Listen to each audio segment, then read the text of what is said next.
je suis le Dr Hugon Rodin, je travaille dans l'unité de gynécologie endocrinienne à l'hôpital Port-Royal à Paris et aujourd'hui je vais vous parler de troubles fonctionnels de la périménopause.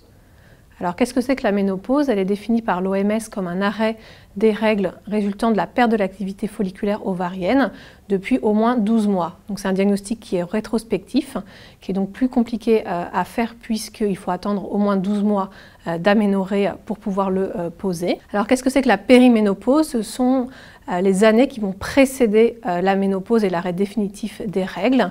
La durée est variable et statistiquement, une anomalie des cycles entre 3 et 11 mois prédit la ménopause dans les 4 ans.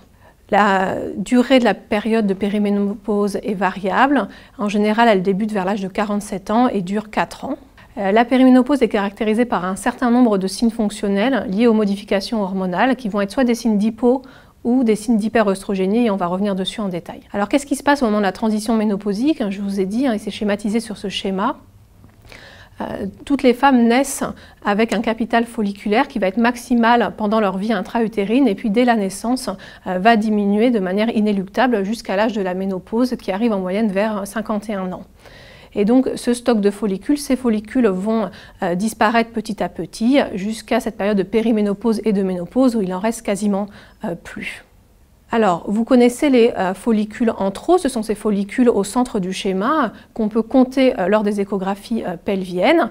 Les follicules qui sont plus petits correspondent à la période de la croissance basale et synthétisent principalement de l'AMH, alors que les follicules plus grands qui, eux, rentrent en croissance sous la dépendance principalement de la FSH puis de la LH, eux, synthétisent de l'inhibine B.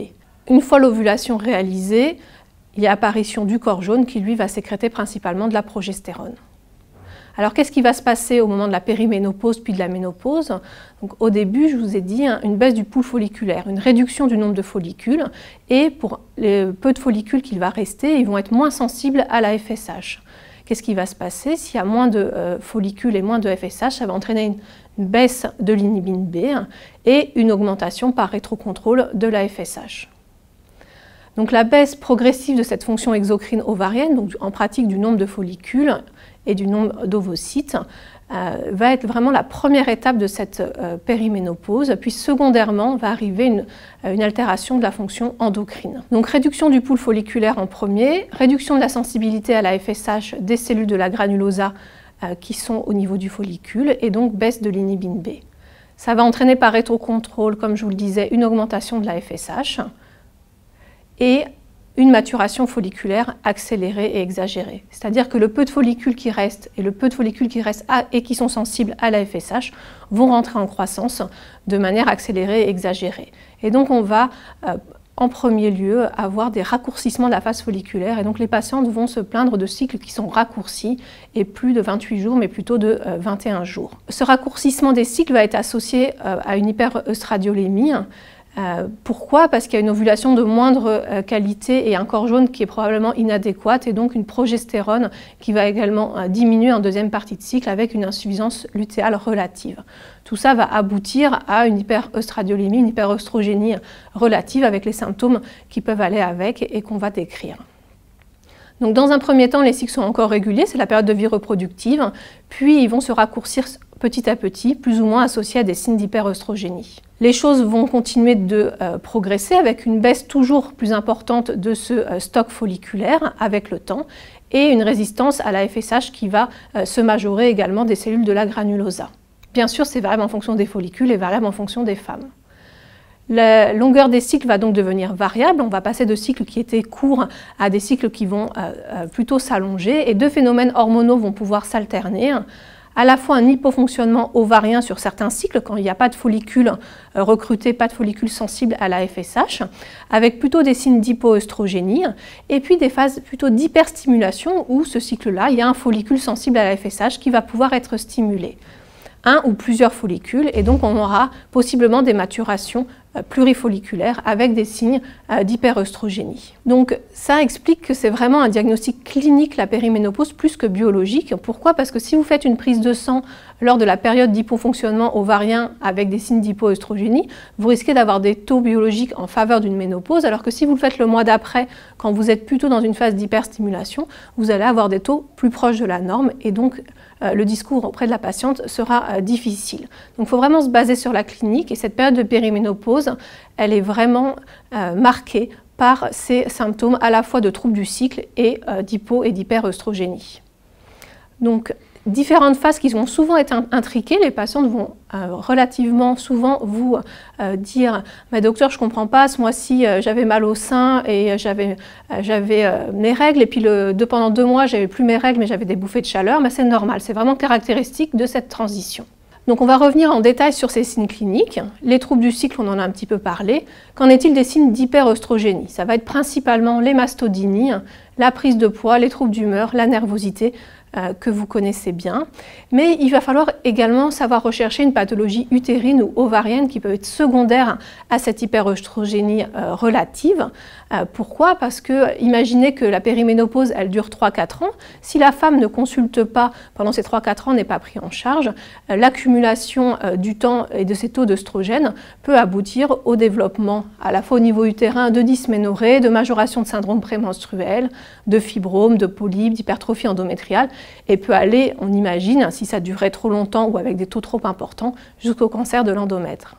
De même au niveau ovarien, peuvent survenir des kystes fonctionnels ovariens et au niveau mammaire, on a parlé des mastodinies, mais ça peut aboutir au développement de mastopathie fibrokystique et c'est un facteur de risque de cancer du sein. Donc c'est important de les écouter et de les prendre en charge. Je vous ai dit, ces signes d'hyperœstrogénie peuvent s'alterner avec des signes d'hypoœstrogénie. Alors souvent ces signes-là, on les connaît mieux parce que c'est les signes typiques de la période de la ménopause, mais ils peuvent survenir bien avant la ménopause et c'est même fréquent. Donc ce syndrome climatérique, il est marqué par un cortège de symptômes. Bien sûr, toutes les femmes ne présentent pas tous les symptômes, mais qui sont néanmoins fréquents. Et c'est important de poser la question aux femmes pour avoir un score, un petit peu une évaluation globale de la symptomatologie de votre patiente. Donc ça va être des sueurs nocturnes, des bouffées de chaleur, des troubles du sommeil, de la fatigue, qui peuvent être liés aussi aux bouffées de chaleur, parce que les réveils nocturnes, évidemment, ça fatigue. La sécheresse vaginale, les fuites urinaires, la baisse de libido, les arthralgies, la prise de poids, les troubles de l'humeur, voire des réels syndromes dépressifs qui surviennent dans cette période de périménopause puis de ménopause.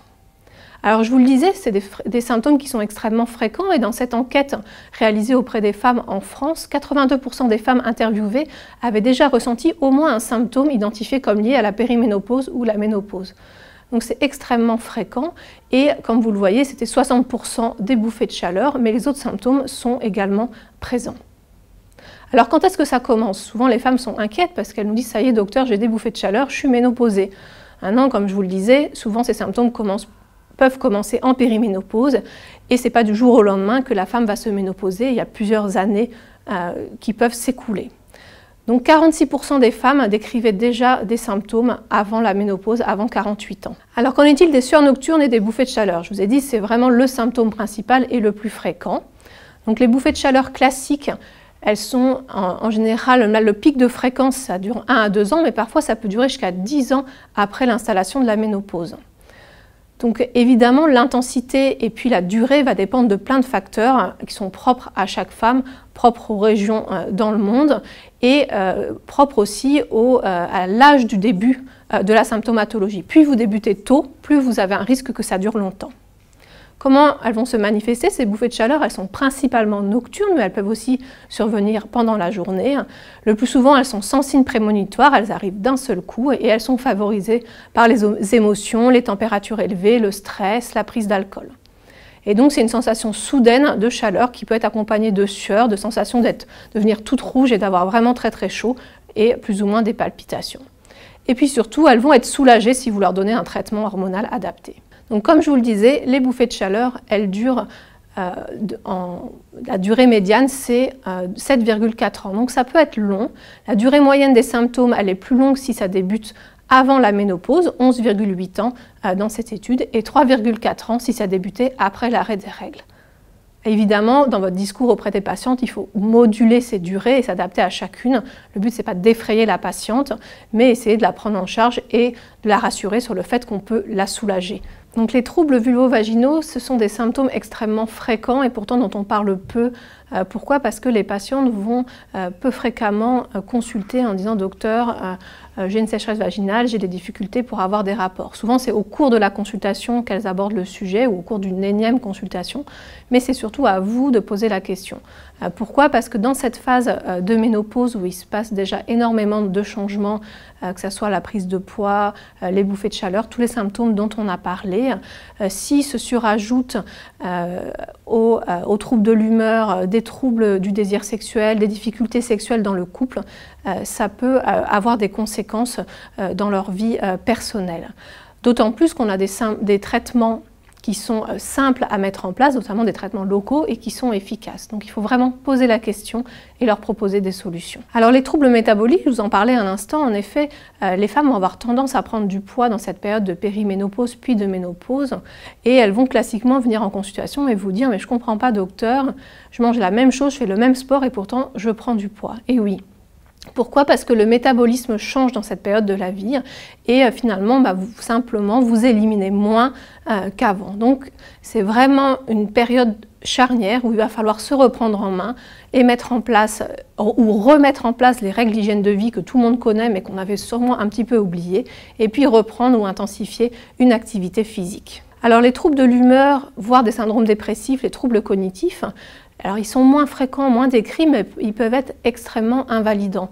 Vous imaginez bien que ces femmes, elles sont encore en pleine activité professionnelle et ça peut être handicapant. Déjà la fatigue parce que vous dormez moins bien à cause des bouffées de chaleur, mais en plus si vous vous sentez un petit peu déprimé ou vous avez l'impression que votre mémoire est altérée, ça peut être invalidant. Donc pour conclure, les symptômes climatériques sont fréquents et peuvent survenir dès la périménopause, avec des alternances de signes d'hyper et d'hypoœstrogénie. C'est assez classique et il faut rassurer vos patientes. Il faut prendre en charge les troubles du cycle, notamment si il n'y a pas besoin de contraception hormonale par progestérone 10 jours par mois. Et puis c'est important de préparer la ménopause, d'être dans la prévention, en informant un petit peu de ce qui va se passer des prochaines phases et des symptômes qui peuvent à nouveau survenir, et puis bien les renseigner sur les règles d'hygiène de vie à débuter dès à présent. Je vous remercie.